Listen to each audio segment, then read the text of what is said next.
We're back in the canals on the Helios 11. The ice has melted and we can continue our journey south. It's still kind of dark, cold, most days are rainy and provide little charge on the solar. To start off this video, I want to show you these amazing sceneries and drone shots.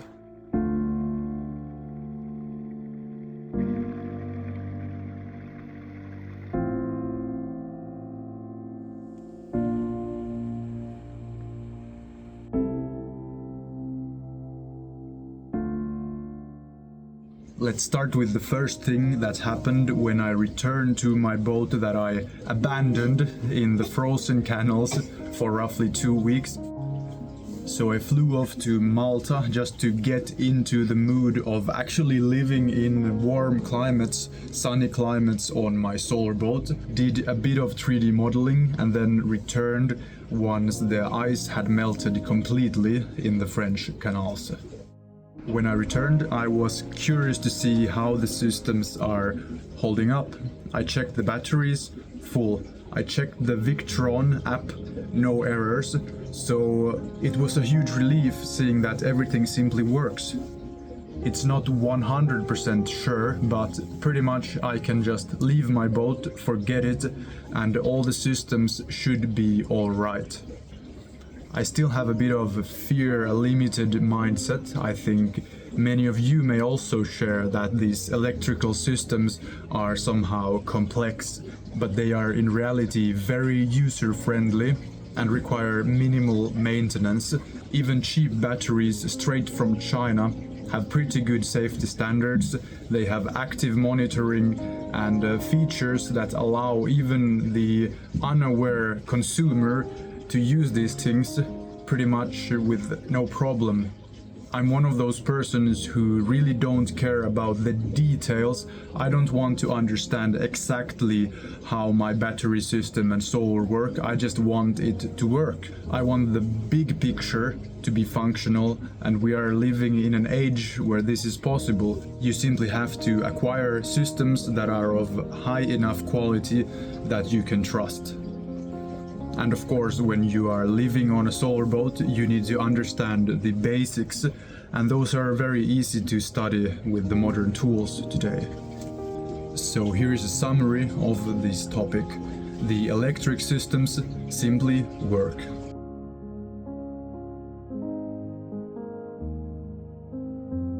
We just exited a lock, very close now to the city of Reims. From there on, we can move almost straight south. From there, we can connect to the Rhone and hopefully reach the Mediterranean pretty quickly.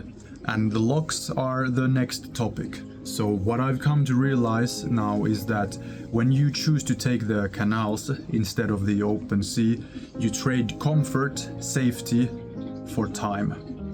It's way slower than I expected, and the locks are usually malfunctioning at a pretty high rate. Especially in France, it's been a poor service.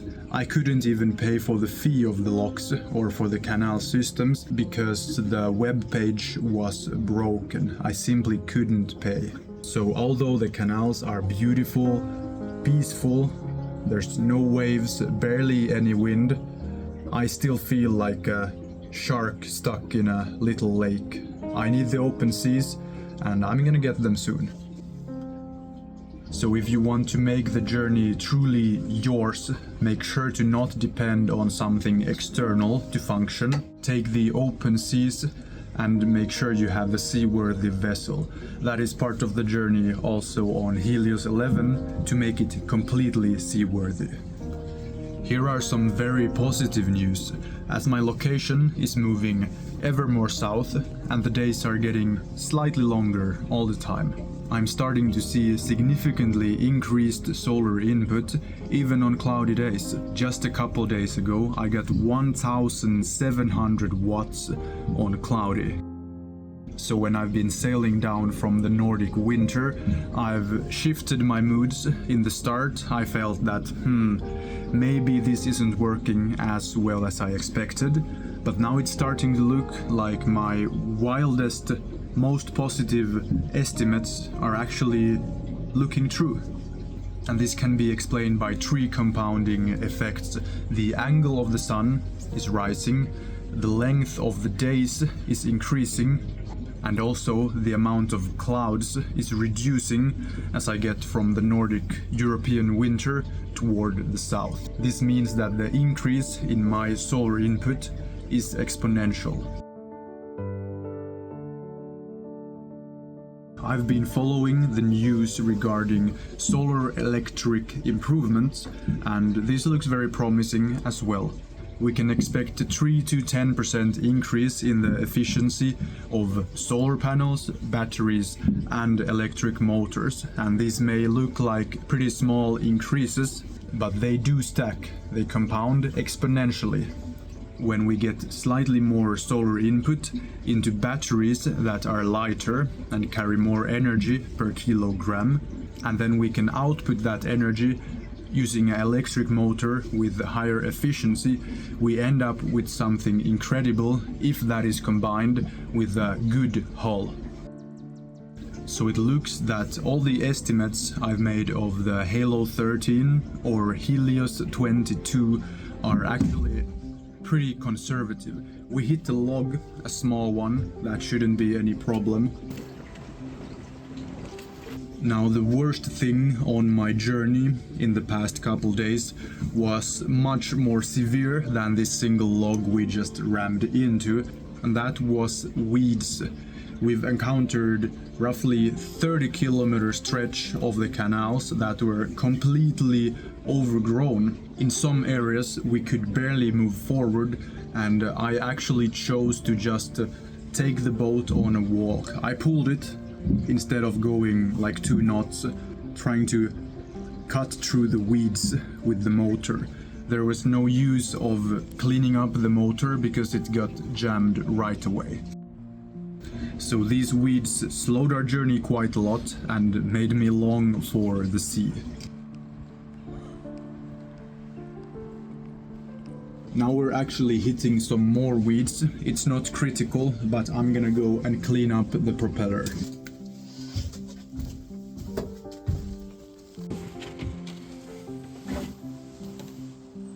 That's just a little, but it slows the boat immediately. The seaweed is gone, the canal weed is gone, and now I want to briefly mention about the heating and insulation on board. So in one of the previous videos I set up this pillow fortress to test out how much energy we really need on a minimal insulation. As the Helios 11 will most likely never return to winter conditions, the insulation can be light. It can be made out of holistic materials such as wool and a bit of foam insulation.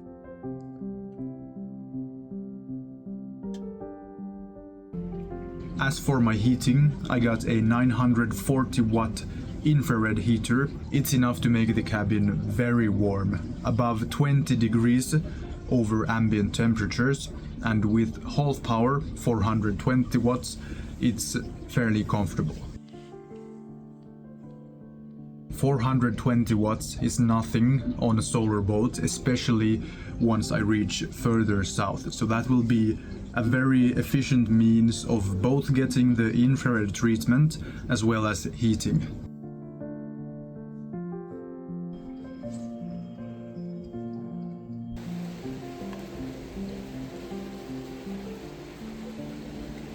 I also got these lizard lamps, 100 watts, and I'm gonna place these in strategic locations for spot heating and some infrared treatments as well. With this heating setup, I'm not focusing on warming up the air. I'm focusing on warming up persons, and that is the key. Another equally efficient, or perhaps more efficient method of heating would be an air conditioner.